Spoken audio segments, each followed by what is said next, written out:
We are tasked with guiding clients through their largest purchase. We listen, advise, and we are the main sounding board as they work through the home buying process.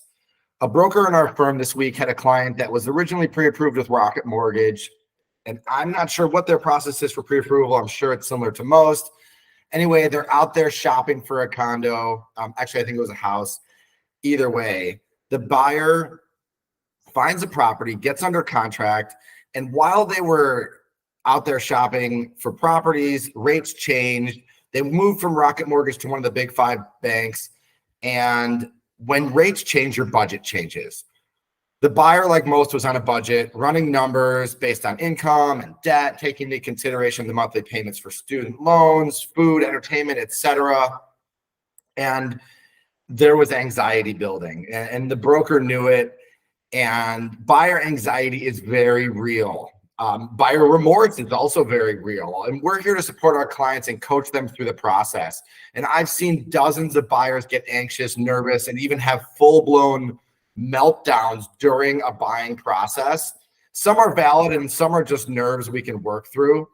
This particular buyer was nervous about budget cuts at work, reduced hours, employment anxiety. Am I going to have my job?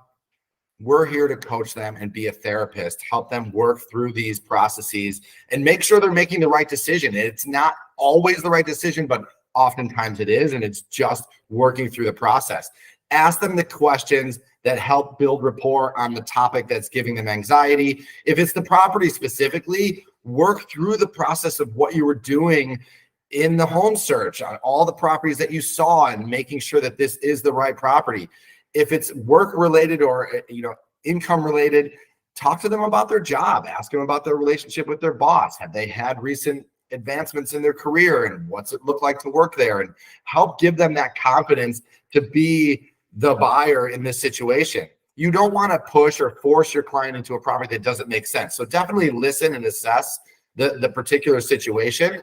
Do not let the commission guide your coaching. Make sure you're being compassionate and thoughtful. This is a lifelong client and a relationship. If you treat them properly, they're, like I said, a lifelong client and a lifelong referral source. If you are successful in coaching this client back into the deal and they're comfortable with all the terms and rates, and of course the property itself, fantastic. You can put away your therapist hat and move forward, coaching them through the real estate transaction. If your client is not mentally or financially ready to proceed with this deal, it happens.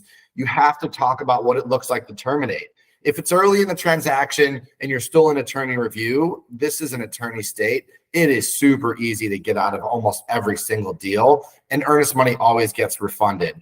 There's inspection related issues attorneys can cite. If it's an association, the buyer can just state they're not comfortable with any language or budget in the HOA. Easy to terminate during attorney review. If you're through attorney review, where this client was, and you have a mortgage contingency associated with this deal, you can look at the terms in the contract and figure out if you can exit this and get your earnest money back without drama. What does that mean? On the contract, let's say you put 6.5% was your rate that you weren't going to pay above, and interest rates floated above 7 while you were going through the process. That's a way to exit the contract and get your earnest money back, and just say that, hey, these terms are different and our budget doesn't align with the way we contracted this property. Also, if you're working with a lender and the lender sends you a denial and they don't want to give you a loan on this property, which actually happened with this client, we did end up moving them to a different lender that approved them. But if you get a denial letter, you can terminate the contract, and the language is in the contract to protect all buyers. Honestly, Illinois is not the best state for sellers. It is a very buyer-friendly state. You can basically terminate the contract and get your earnest money back at any point in time. There's some drama, and I'll talk about that on a different call. The moral of the story is be diligent about your contract writing.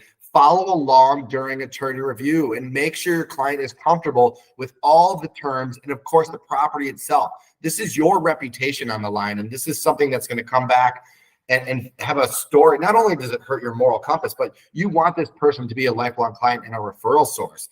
Make sure you're giving the buyer all the options and information to help them make an informed decision while touring the property and throughout the due diligence process. Follow along. Having a strong moral compass means that you have feelings and genuinely care about the client. And that is so easy to interpret if you're the client and they're seeing what actions you're taking. Be sure to help them and give them the options versus being the bully and telling them, sorry, you're stuck, you have to close this deal, because that's how they're going to feel. But if you give them options and you teach them about the way to terminate or the way that we can maybe maneuver this deal to be more buyer friendly, they'll appreciate that.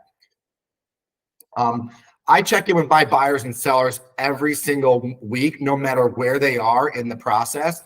I always check in with my buyers on Friday because I want to see if they want to tour anything on the weekend. And I always check in with my sellers on Monday. One, if they're still on the market, I'll update them on conditions, or if we're under contract, I'll see where we're at in the process and let them know what the buyers are doing. This client that sparked this topic actually went out with their broker and looked at a few rentals during this anxiety period to see if there were any that met her needs and helped the budget. And ultimately, the rentals did not help the budget. The rentals did not fit her needs. So she's going to proceed with the purchase. The buyer and the lender were smart in trying to work on different strategies on lending. She doesn't think she's going to be in this property a very long time. So they're looking at 5-year ARMs that might help reduce the monthly payment. And the buyer is really comfortable in the process and happy that she has a trusted agent to help give her these options. Give your clients the best service possible, and they'll be there for life. Referrals from friends and family are the cornerstone of this business, and it's all about processes and customer service. Educate yourself on every aspect of this business, and you will succeed. I can assure you. Thanks for joining, and of course, thanks to the agent for sharing the story and getting me involved in that process. Anybody have any questions today? Well, I appreciate you all joining. Have a great day. Thanks, Matt.